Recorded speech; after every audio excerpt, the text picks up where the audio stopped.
And what's up, man? What's Thanks up? for coming to the podcast. No problem, bro. Hell yeah.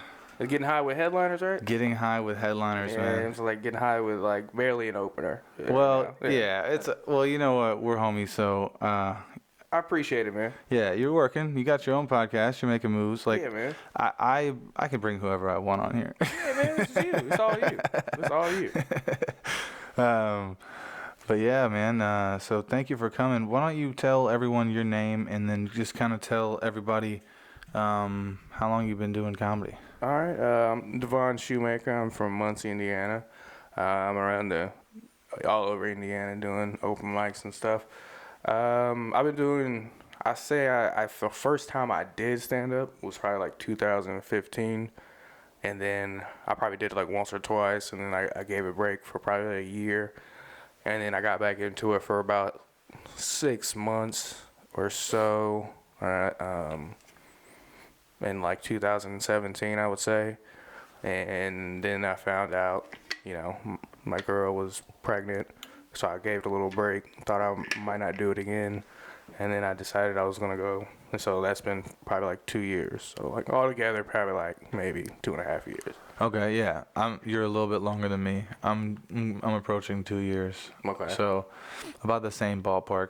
And I'm not a headliner yet either, but I do have a headlining gig in March. There we go. So I have to get, I'm at like 12. I have to get 8 minutes in like 3 months. Yeah. And make up I just got to do some that's crowd where I'm work. at. I'm at like 12 right now. Yeah. I'm at 12. Yeah. Solid 12. A couple years in, you should be able to do, 10 or 15 minutes and Yeah. I think so, if you're working all the time. Well, how did you get your start? Like, did you know someone in comedy, or how exactly did you get your start in this business? So, from how I remember it. You want to do a dab while we're talking about it? Yeah, let's go ahead and get that. I'm going to get it now. You tell them. So, like, I don't really remember. So, the first person that I remember contacting that I knew, I didn't even know him. I just knew him through people that he did comedy, was Nate Robinson. He's out of Indy. Okay. I think he went to Ball State at some point. He lives in LA now, but I got in contact with him, and I kind of lied and was like, I've done stand up a couple times, and I hadn't done it at all. Yeah. And I was like, I just wanted to, try to get on a show. So he got me on a show, but it ended up, when I got there, it wasn't like an open mic or anything. It was like a competition. Okay. So it was my first time. I mean, shitty jokes or whatever I did.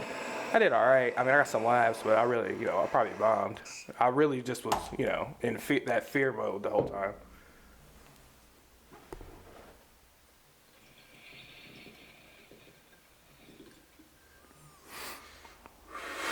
I'm not sure if that worked or not. I don't think it did. So what made you want to go? Like, what made you want to initially contact those people? Were you like, you're funny for your friends, or like, were you making people laugh? You kind of like saw someone on TV, or what inspired you initially to kind of go for it and do that contest? Oh shit! That's called Sunset Sherbet. Yeah. I believe. The sun is set. All right.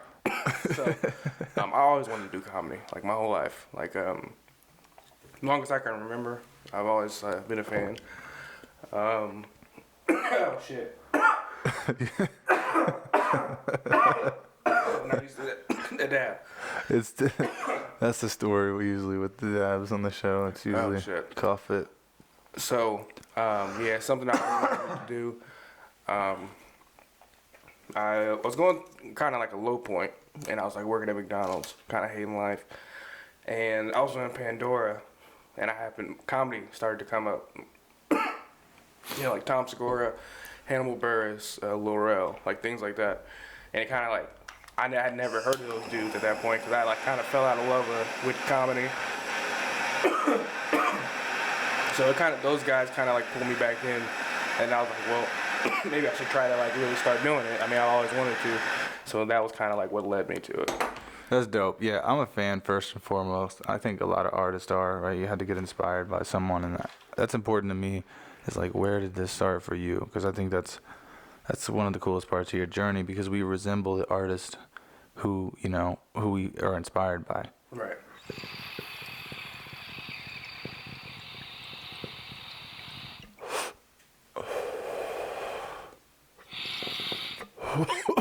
Oh yeah.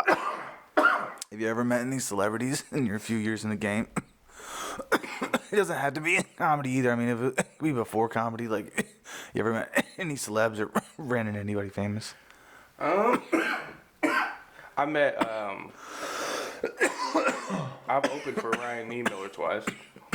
That's dope. Like right America's before, Got Talent. Yeah, right before he got on America's Got Talent. I saw him at Wiley's. He fucking crushed. Yeah, bro. He does not play the games. I opened for him in Kokomo, no, in Anderson at Kettle Top, where you were there. Mm-hmm. I opened for him there once, show. And then opened up for him in Kokomo, like, probably like 2 years ago, yeah. Okay. Does Kyle run that show, Kettle Top? Or who runs that? Yeah, Kyle Buck. Yeah. Probably like a year ago, not 2, yeah. Yep, it's about a year ago. Yeah, it was when I was like first working this material out that I had, you know what I mean? That I have. Same. I was only doing like 5 minutes. I think I did 10 that night, but I was like, it was rough, and I don't think I used all that stuff anymore. But like some of it, like the base of it, is my set now. And that's how it should be. It should be like you start to figure shit out and wheel shit off and like work on some new shit. Yeah, I kind of got That's how it's done for sure. Okay, so what's your most memorable moment in comedy?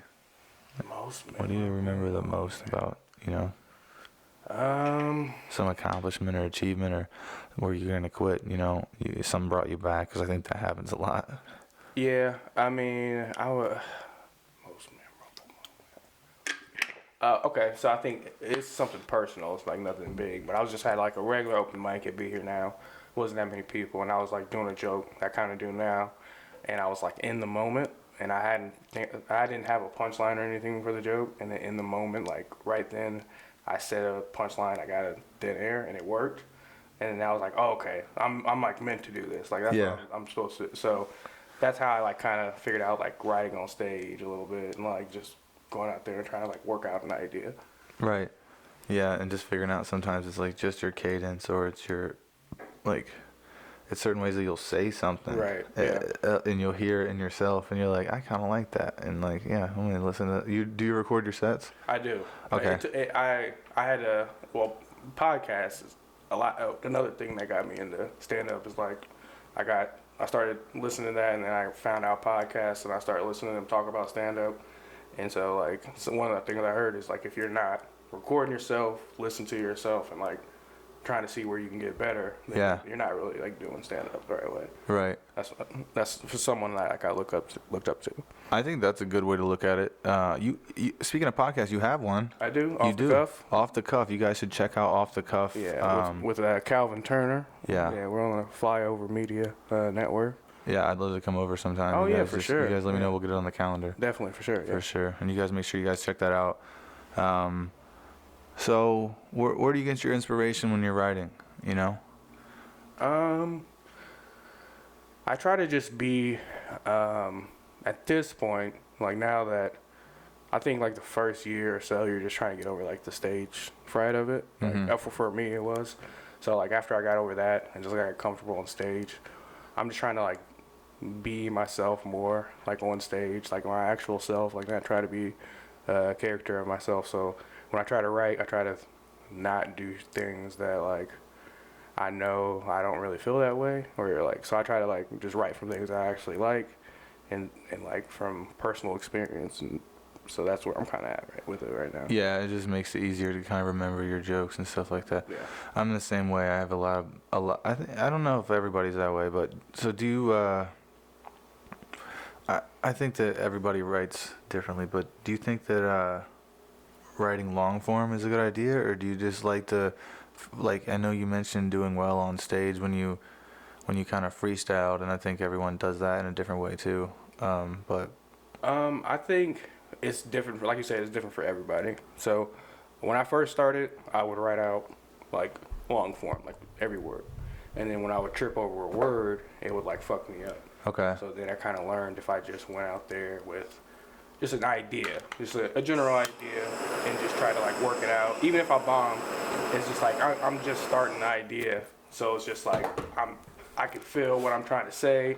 I can say, oh, okay, that definitely doesn't work at all. Yeah. And then I'm recording it now, so I can listen to like crowd reactions a little bit. I mean, it's off my phone. Can't really, but I can just like, okay, that definitely didn't work. Maybe I can say it this way. It worked better for me personally than writing it out like long form. Yeah, that is the new way of writing, isn't it? It seems like that's kind of the way I'm leaning towards too. I like long form, but dude, every time I have my notebook lately, I'm just not been into it. I've been into listening to my sets and then, going back and looking at my bullet points and just trying to have it up like, here. Yeah, and then like what I'll do is just, if you looked at it, it would look like this guy's a murderer because how my notebook is. Just, I have my set written down like. If you have just premises written and someone finds it, and then it's just like they're gonna be like, "What is this?" Premise, and then it's like bullet points, and it's just like ex-girlfriend, cheating, squirting face, like just random shit like that. Yeah, the beginning, the middle, and the end. Yeah. If you guys don't know the rule of threes in comedy, for you young comics or comics that have been doing it as long as us but just aren't working, Right. The rule of threes. Listen up. Will you pass that tray of ashes, I will, sir? I will. Much obliged. Much obliged. This is gelato, I believe. Is what the person said. Yeah, that's what they say. That's what they say. That's Yeah. another question, isn't it? It's like, Is it really though? it's marketing is what it is. Yeah. Give a fuck. All I worry about is does it smell good and does it get me high? And then Yeah. call it what you want, my good sir. Exactly. If you can give me some idea of like if it's gonna put me on my couch or want to make me go play pool or fucking darts or something, you know what I mean? Like Right. different bud would do different things to you. To you, for sure. Yeah. Some bud will have you fucking up cleaning the house. Right. In the middle of the morning. Yeah. That's good. That's the kind I like too. But Same. then I can also appreciate a good indica I like to be relaxed at shows. So I've noticed lately that more like when I do sativas, I feel like I'm almost a little bit too, a little too uppity, a little too nervous. See, I like to mix it with a drink. And bring it right back down. Yeah. That's me like right in my. Yeah, I've been doing that a lot lately. Yeah, it's been working though. Yeah, you can loosen up and kill it. I like to have at least 1 or 2 shots of whiskey, like Same. on the rocks. Just kind of sip on it. Sip on it and get right. It looks cool when you're up there too. I believe in it as a good prop, and it also gives you a moment to pause, to think and let them laugh and let the room breathe. Because I'm stepping on my own toes the last couple of sets that I listened to, and someone told me that too. They're like, you're stepping on your laughs, like you could stretch that out. Yeah. Like sipping that whiskey a little longer, like and yeah, certain things like that. I think as you learn as you go, what works for you and what doesn't. So so I guess we'll get into the meat and potatoes of this. When was the first time you ever smoked weed? Here we go. Now we're talking. Let me think. Very first time I smoked weed. It wasn't tonight. I know that. I know, definitely wasn't. You smoked the blunt with me. By the way, before you answer this, I just want to say that Devon is the first person who ever brought weed to the podcast. So shout out to this guy right here. Real nigga alert. This is gold star shit right here. You know what I'm saying? Across state lines, but Oh my god! He brought a fucking blunt across state lines. Don't play. That's how. This is comedy. But the first time was definitely like 8th grade summer, going into 9th grade. Okay. I think I had just gotten back. I went half the summer to California with my grandma to visit my uncle, and then when we came back, I think that summer I started smoking weed. So you were in Cali, but this was what? I'm in northern Cali with out in like, how old the are you? country. I'm like, how old are you in 8th grade? How old are you now? I'm 28. Okay, you're 28. So 8th grade. You start school when you're what, 5? 8th grade was 8th grade going into 9th 13. grade. You had to be 13. 2006. This was like 15 years ago. Yeah. So I was probably like 13. Okay. Yeah. I think I was a youngster too. I was about that age, 13 or 14. Yeah, man. And you did it with your homies. They had some. You heard about it. How'd this go down? I don't remember. I think the first time I was at my homie's crib, who I was always at, and we got into his parents' stash. And he tried to say, oh, I can roll up. They had a little mini swisher, He said, "Oh, I can roll up," and he fucked it all up. And then they had a little pipe. So like the Everyone first time we fucking just does that, don't yeah, they, bro? oh, I know how to roll up. Like, no, you don't, You fucking dude. asshole. Like, you just fucked the whole day up. Yeah. Now you gotta explain Oh, why man. their fucking swishers gone. Yeah, they're like, find a bowl, make a bowl, So they had a little bowl. Yep. So that's how we smoked the first time. Yeah. And I don't even think I was smoking it right the first time. You know. No one does. I remember the first time like I was smoking with like we were smoking with a friend's older cousin, and she was like watching how we were smoking, and she started like grabbing our noses while we were inhaling. Yeah. That was like the first time I was like, oh, okay, Yeah. I'm high. Yeah, and you're lit. What do you think about actually smoking versus the other ways to do it now? Because there's so many, and I think smoking is actually unhealthy as fuck. Is it something that you want to do for the rest of your life, or? It's unhealthy, but I mean. Look at Willie Nelson and Snoop Dogg. Right, so it's like I haven't like crossed my heart and all that, but I haven't had any like little issues. And I've been smoking for like on a daily basis. I feel young and healthy. Daily basis for like I don't know since pretty much freshman year of high school. Yeah, I've definitely taken some breaks on and off for a while, but yeah, mostly I've really smoked one joint a day. At least at the end of the day, before bed, whatever. At least before bed, every day for a long time. I need to cut down. I smoke a lot. I think we all do. What's your regimen? Like before we get into that, how you guys did it with the bowl? Yeah, so that's cool. We talked about that. Mm-hmm. What do you like to do now? You like to smoke the blunts? I like to smoke the blunts. Phillies, Swishers. I see you got. What do you got? Dutch. Dutches. I like Dutch. Only Dutch. I mean, pick your poison. I really only fuck with the Dutch just because it's not as harsh as like a fucking backwood. Mm. And backwoods are fucking harsh. Like, I can fuck with a backwood, but they're just harsh as fuck. Yeah. And then Swishers, I mean, I used to fuck with those back in the day, but it seems like now it's like they burn real fucking fast compared to the Dutches. Mm-hmm. So I like the Dutch. But if not the Dutch, then I'll fucking get a Swisher or something. Yeah. I fuck with the Swishers, the original ones. Yeah. I like those. Yeah. Those are good. I like the raw papers, though. It seems to be my go-to. Or just have a little bowl. The weed is so strong nowadays. Sometimes I just smoke a bowl and I'm like by myself and I'm I'm fine for a while, So it's different. Or I might light up a blunt, put that shit out halfway, save that for later. Yeah, exactly. You don't always need that whole thing. It's almost like a damn bottle of whiskey. Like a good blunt of some good weed. It's like having to fit the whiskey. It's like you want to have some of it. Yeah, a little bit later. Wheezing and stuff. I'm just getting over a little bit of a cold. It seems like everybody in America has this shit right now. What the fuck's going on? I didn't take no flu shots, but I guess it's winter time, so that I don't fuck with the flu shots. That shit came around. I think that's the bullshit. So when you were in 8th grade and you did it that first time, did you enjoy it that time? Because you obviously went back and you're an adult now and you smoke every day. Did you enjoy it that first time, or is it something you got away from for a while and then revisited? Oh yeah, kind of how'd that go? Of course, I liked it. You did like it. Yeah. It was like that was the summer thing from now on. I think we just didn't know how to get in contact with it after a while, and then like once we got into high school.